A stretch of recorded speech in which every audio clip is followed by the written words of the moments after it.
nWo 2000, the resurrection of something once great, yet it turned out to be another WCW blunder.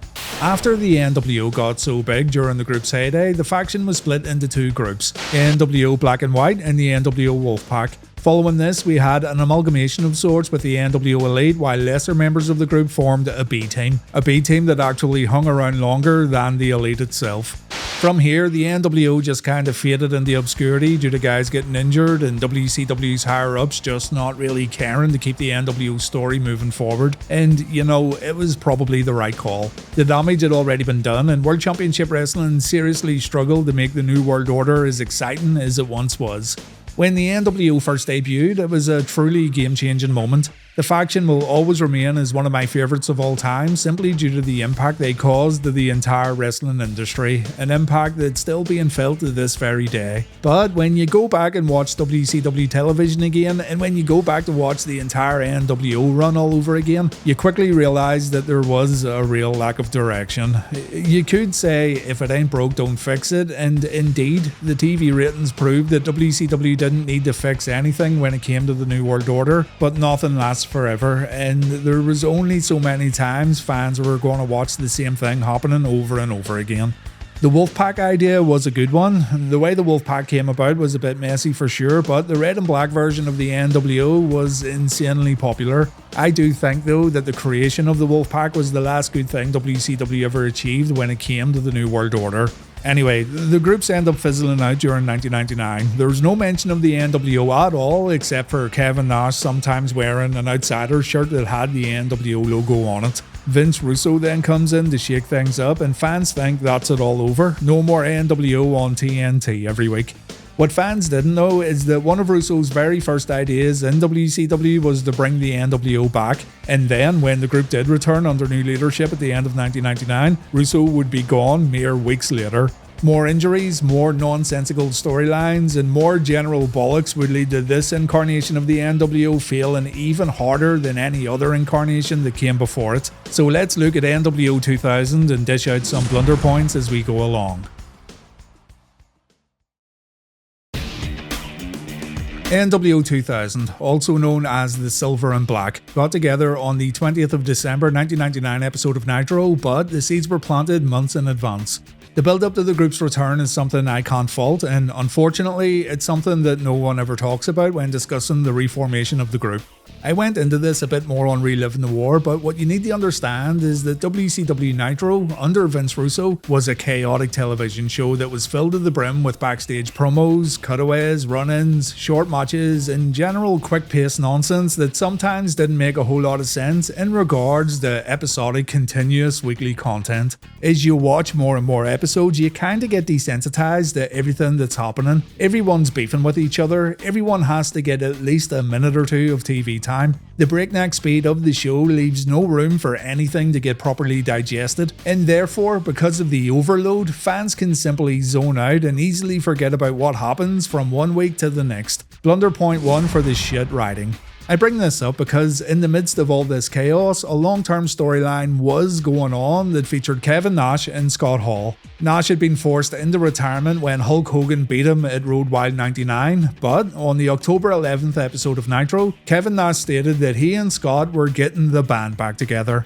Everyone knew what this meant, the nWo was coming back, but neither Kevin nor Scott made mention of this again as the Russo era got fully underway, and so you'd be forgiven for thinking that the idea had been totally scrapped. Just another creative change in WCW, which at this point would have been expected, what with Russo coming in and turning the company upside down.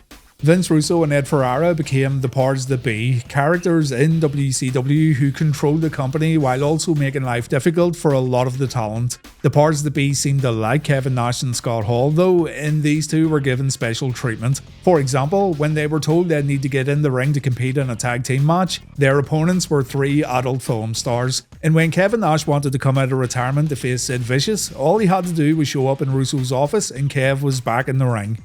The powers that be's lackeys, such as creative control, would also offer their help to Nash and Hall when the outsiders found themselves in a bad spot. So in storyline, many wondered why Kevin and Scott were getting treated so well by Russo and Ferrara. It didn't make any sense at first. Elsewhere, you had Bret Hart, who was in the midst of a terrible run at WCW. Vince Russo stated one of the things he wanted to do when coming into WCW was to raise Bret up to the same level he was in when working for the WWF, so the Hitman was on track to becoming WCW champion for the very first time.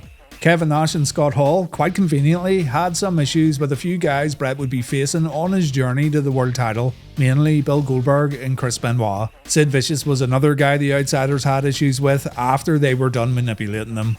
Bret didn't want any help from the Outsiders. He made it clear that they were to stay out of the Hitman's business as he tried to become the company's champion. But Hall and Nash didn't listen, and they got involved in a few of Bret's matches just so they could get their hands on whoever Bret was facing. Again though, go back to what I was saying about WCW being so chaotic. These run-ins seemed totally normal to anyone watching Nitro or Thunder, just more interference without any real meaning, because that's what WCW was all about even before Russo came along. So for over 2 months, no one was really connecting the dots, and they were just seeing this as standard WCW fare. The heels were just beating up the good guys because, well, they could. Those who paid close attention though would have noticed that the Outsiders didn't attack Bret, or at least they weren't supposed to, but every now and then Bret would find himself scrapping with the Outsiders simply because the guys couldn't stand there and look at each other. It would have gave the game away much too early, so blunder point 2 for having this nice little build up but still finding a way to screw it up. This might sound a bit harsh, I know, and having Bret fight the Outsiders maybe did throw people off the scent, but still, it makes no sense for guys who secretly work together to go out and punch each other in the face. Throw your wrestling theories out the window for a moment and just use common sense. In the end, the Outsiders were indirectly involved with Bret winning the championship at WCW Mayhem 99. The title match here was a tournament final, and the Outsiders even helped Bret during his first round match when they attacked Bret's opponent, Goldberg. Bret was on the outside nursing a knee injury when the beatdown happened. In return, Bret helped Hall and Nash win the tag team championships. He faked an injury backstage and he allowed his tag team partner Bill Goldberg to go out there and face the Outsiders all alone. Bret did return towards the end of the match, but it was he who Kevin Nash pinned to win the gold. So long before nWo 2000 became an official thing, these boys were already working alongside each other while claiming championship belts within WCW. Bret Hart defended his WCW championship against Bill Goldberg in a pretty infamous match at Starrcade 99, and as we all know, Bret got injured really badly in this match after taking a kick to the head. The Hitman would try to carry on in WCW while dealing with a severe concussion, but Bret was hurt, and still the whole nWo 2000 thing hadn't even been revealed yet. Roddy Piper came down at the end of the match. The hot rod was made a WCW referee by Vince Russo as a way to demean him, and Piper called for the bell when Bret applied his sharpshooter. Goldberg didn't give up. It's a recreation of Survivor Series 1997, so here's another blunder point just for the sheer lack of creativity and originality. The following night on Nitro, Russo revealed that he sent Piper to the ring at Starrcade and he ordered Piper to ring the bell because Russo felt bad about what happened to Bret in Montreal. He said he wanted to make things right because Bret always felt Russo had something to do with what Shawn Michaels and Vince McMahon did to him at Survivor Series 97. Bret told Goldberg he didn't want to be WCW champion anymore. He refused to be the bad guy in all this because it wasn't Bret who told Piper to ring the bell, so Hart gave the belt back to Russo while calling him a piece of shit. Kevin Nash came out and he ripped into Bret for what he did at Starrcade. Big Sexy said the boys police the boys in this business, and seeing as WCW don't provide benefits, healthcare, dental or retirement for any of their staff, it was up to the boys to look out for one another. Bret Hart did not do that at Starrcade, and so Bret Hart was now the enemy. By the way, just a quick side note, this was one of Kevin Nash's best ever WCW promos. This one here, along with the one he cut alongside Six back on the 31st of March 1997. Look them up if you get a chance. I don't think Kev gets enough praise for his nWo promos. He sure added way more context to what was going on in comparison to Hogan. Anyway, the powers that be forced Bret and Goldberg into a match later on Nitro. The winner would become the undisputed WCW champion, and it was during this match when the big reveal happened. The Outsiders came down and they attacked Goldberg. They then handed Bret a baseball bat and the Hitman began attacking Bill alongside his new best friends. Jeff Jarrett, a guy who'd been friendly with Hall and Nash on TV leading up to this moment, also came down to the ring, as did Roddy Piper. Piper wanted to stop the beatdown, but he ended up taking a guitar shot, and I'm sorry, I have found a new appreciation for Jeff Jarrett over the past year or so, but Double J being part of the nWo just never sat well with me, so it's a blunder point. I don't know if it's because of his previous gimmicks or just the way he carried himself, I'm not sure, but I just didn't like Jeff being a member of the group. Again, I'm sorry. The nWo soundbite plays over the PA system, silver spray paint gets used to spray the letters nWo on Piper and Goldberg, and there you go, the nWo's back and they're ready for the new millennium. Only Bret Hart, the new faction leader, is seriously injured and he's getting prepared to see doctors back in Calgary. Kevin Nash announces that the band is back together, the same thing he threatened back when he and Hall made their returns back in October. And now the nWo was going to run wild in WCW once again, or at least that was the plan.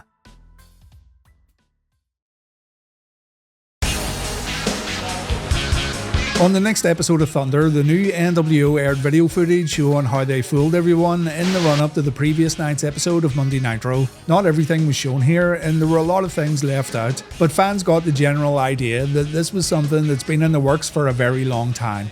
It was also made clear that the powers that be approve of the nWo. However, in reality, Russo was starting to have issues backstage with other creative minds within WCW, and you can instantly tell that something wasn't quite right. From the moment nWo 2000 arrived, more or less, the powers that be took themselves off TV. Russo wasn't a character anymore, and the group kind of fell apart when the Harris brothers announced that they weren't going to be Vince's lackeys anymore. Russo would exit the company without announcement a few weeks later, so the storyline partnership between Russo and the nWo never got fully realised. The nWo had a huge enemy though, and that was Mr. Bill Goldberg, and immediately Goldberg became a serious threat to the nWo when he started picking apart each and every member. He wanted Bret Hart. He was determined to get his hands on Bret during this episode of Thunder, and when he finally got the chance to do so, he ended up giving himself a serious injury, so blunder point 5. You messed up big time, Billy boy. Conflicting information about this one, but Goldberg was supposed to break a limousine window. This limo, in storyline, belonged to the powers that be. Bret had already escaped, and so Bill was going to vandalise Russo's ride, and depending on who you believe, the window was either supposed to be gimmicked, or Goldberg was supposed to conceal a small metal pipe in his wrist tape so he could easily smash the window. The metal pipe then fell out before Goldberg could smash some glass. Whatever the case, Goldberg tried to smash a window that wasn't gimmicked and he didn't use any kind of weapon. It took him a few tries before he eventually broke through, but he also severed a tendon in his arm, and this injury put Bill on the bench for 5 months. It was pretty serious. Reportedly, Bill was in danger of having his arm amputated, but like everything else in wrestling, take this information with a grain of salt. Still, there is a lot of blood loss here, and WCW just lost their biggest babyface at this point in time. The nWo also lost their main adversary. The Goldberg vs Bret feud was supposed to carry WCW into the new millennium. Both these men were now seriously injured, and this whole thing was already dead in the water. A complete mess, and we're only 1 week in.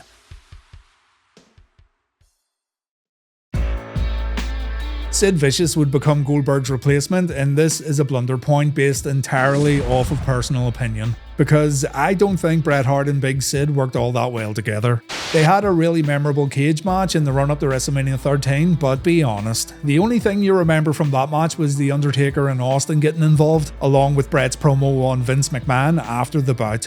I also thought their match at In Your House It's Time was kinda dull, and I'm surprised that others don't talk about how dreary it was, so maybe it's just me. It is a blunder point I'm slightly hesitant to give.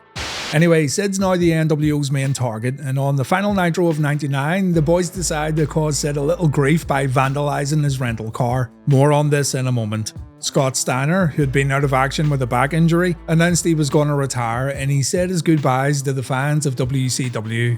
But he was interrupted by the New World Order, and Bret Hart made fun of Scott. Hart said Big Papa Pump was never that good anyway, and he told him to keep on rolling, brother, as Nash and Jarrett threw Scott's wheelchair out of the ring. The nWo then cut a promo, and unfortunately there's nothing of substance here at all. This was the perfect opportunity for Bret to explain why he turned heel, why he sided with Nash and Hall, and oh yeah, I totally forgot. Hall was out with an injury at this point in time because someone ran over his foot, so Blunder point 7, as if things couldn't get any worse. But yeah, Bret just ripped into Goldberg and Sid Vicious here really, while Double J attacked a staff member outside the ring. Kevin Nash got more heat than Bret and Jeff just by calling the fans inside the Astrodome a bunch of cowboy pussies. Sid and Chris Benoit showed up in the big man's vandalized car. They clear out the ring, but it's not an nWo member who takes the big bump onto the car. No, it's the powers that be's lackey, Kurt Hennig. At the end of the show, Scott Steiner reveals himself as the latest member of nWo 2000. No blunder point here because his retirement promo earlier on was very convincing. And after Sid gets beaten down, Bret decides to run his car over while driving a monster truck. Sid was apparently inside the car when this happened, so this act of attempted murder would lead to WCW appointing a new commissioner. A new commissioner would surely stop the nWo because, yeah, that's worked out well in the past, hasn't it?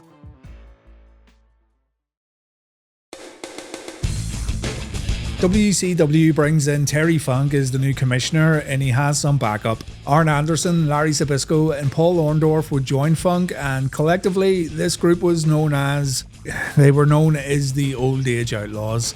Okay, so yeah, cute play on words and it's supposed to be funny, but WCW was already viewed by many as a place where older superstars go to claim a quick paycheck, and even though Russo did push a lot of younger stars, it's still a bad idea to highlight and make fun of the ages of these 4 legends who are going to go up against the nWo. Another blunder point because, well, think about it. The original nWo had some fierce competition with the likes of Sting, The Giant and Lex Luger going up against the Black and White, but now we're dragging out superstars of the past who fully acknowledge they may be past their prime. Don't get me wrong, Terry Funk was awesome, Anderson, Zbyszko and Orndorff were also awesome, but nWo 2000, a group whose actual name signifies an updated faction for the new millennium, are going to feud with a group known as the Old Age Outlaws. On the 6th of January 2000 episode of Thunder, a seriously concussed Bret Hart had a hardcore match against Terry Funk. And as much as I want to give this a blunder point, I can't do it because Hart didn't know how severe his injury was. I see people quite a lot downplaying the severity of Goldberg's kick and making note of the fact that Hart still wrestled after Starrcade 99, but it's important to remember that Bret just didn't know how bad it was. Back then, wrestlers would tie up their boots and continue on until the wheels fell off, and it's a really good thing that better procedures are now in place for modern day superstars. But quite simply, Bret Hart felt he was good enough to work, and he just expected the effects of the concussion to fade away over time. The match has some pretty brutal bumps when you consider Bret's current state of health, so yeah, not the best move at all. The following week, on the 10th of January 2000 episode of Nitro, Terry Funk booked Jeff Jarrett in a triple theatre match. A triple theatre match is 3 separate matches that happen over the span of one show, and each match has a different stipulation. Jeff was facing Chris Benoit. It sold out in a triple theatre, but on this episode of Nitro, Jarrett would face 3 legends while Benoit served as the referee. More on this in a moment. As for Kevin Nash, he was going to face Terry Funk at Sold Out after Nash powerbombed Terry on Thunder, and the winner of that match would earn the right to call themselves WCW President or Commissioner. WCW changed the job title every other week, so that deserves a blunder point. And on top of this, Big Kev was going to face Bret Hart tonight on Nitro for Bret's world title. Terry wanted to cause some issues within the nWo, and it appeared to work. Bret and Kev shared words backstage, and they didn't hold back during the Nitro main event. Though in the end, Double A took out Kevin Nash, and a cage surrounded Bret just as Sid Vicious made an appearance. Bret took a chokeslam and a powerbomb from Sid as the show faded out, so things weren't looking so good for Bret in the run-up to the pay-per-view. Double J, meanwhile, faced 3 old-timers in his Triple Theatre Nitro match: George Steele, Tito Santana and Jimmy Snuka. Jeff suffered a concussion at the very end of the Snuka match, so he wasn't able to compete at Sold Out. Whoever had the bright idea of booking someone in 3 matches when said person had to also wrestle 3 matches at an upcoming pay-per-view, yeah, that person deserves some sort of special reward. Some real fucking geniuses running the show at WCW. And yes, it's not like Jarrett's opponents were high caliber athletes in the year 2000, but the risk is always there no matter who's in the ring, as proven in the Snuka match. On the next episode of Thunder, Bret said he was wrong to join the nWo and he wanted to get into Terry's good books. It looked like Bret was already done being a bad guy, so the nWo gave him a beatdown that wasn't shown on camera. Turns out it was all a swerve, bro, and the boys didn't really beat Bret up. Instead, the Hitman put on some makeup in an effort to show some cuts and bruises. The nWo reunite and they attack the Old Age Outlaws, and that was Bret's WCW run pretty much over. At Sold Out, the commentators announced that both Bret Hart and Jeff Jarrett won't be appearing at the show. The world belt had been vacated, as had the US title, and in the main event, Sid Vicious would face Chris Benoit for the WCW belt, a match that Chris Benoit won. Kevin Nash beat Terry Funk to become WCW president, so another blunder point for bringing in a new president only to have him lose his job mere weeks later. Still, this meant that finally, after all these years, the nWo was now in control of World Championship Wrestling, but you really had to remind yourself of this pretty big fact. The nWo's mission since 1996 was to take WCW over, and now they could do whatever they wanted. Why this didn't feel like a big deal is beyond me, but I guess the general enthusiasm for the nWo was now at an all-time low. Reformations, swerves, injuries, WCW being terrible in general, yeah, take your pick really.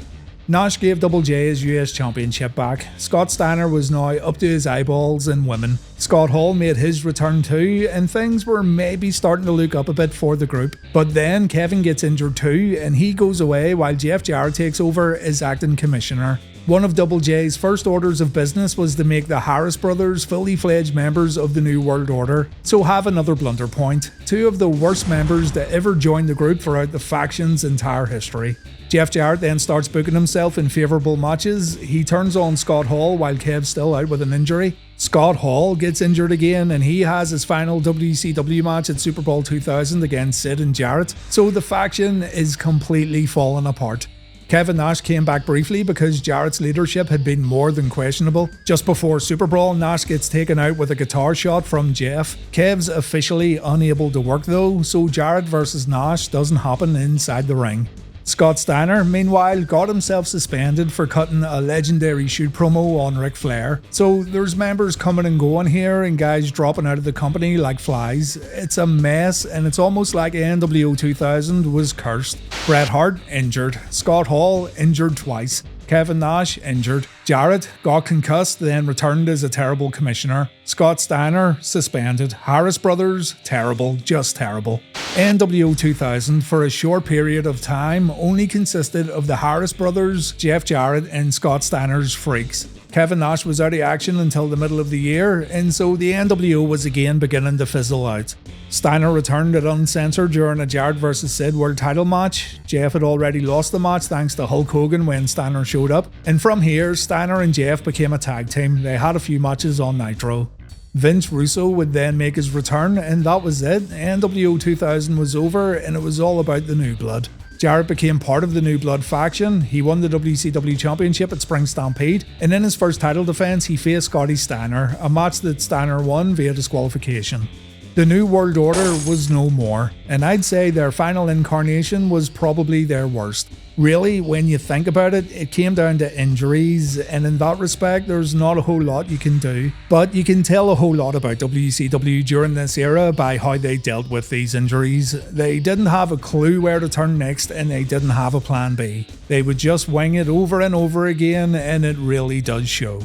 In essence, nWo 2000 became the Jeff Jarrett show, and when I think of the legacy of the New World Order, I don't think about Jeff Jarrett. Nothing against Jeff, by the way, but I'm sure many of you will agree with me.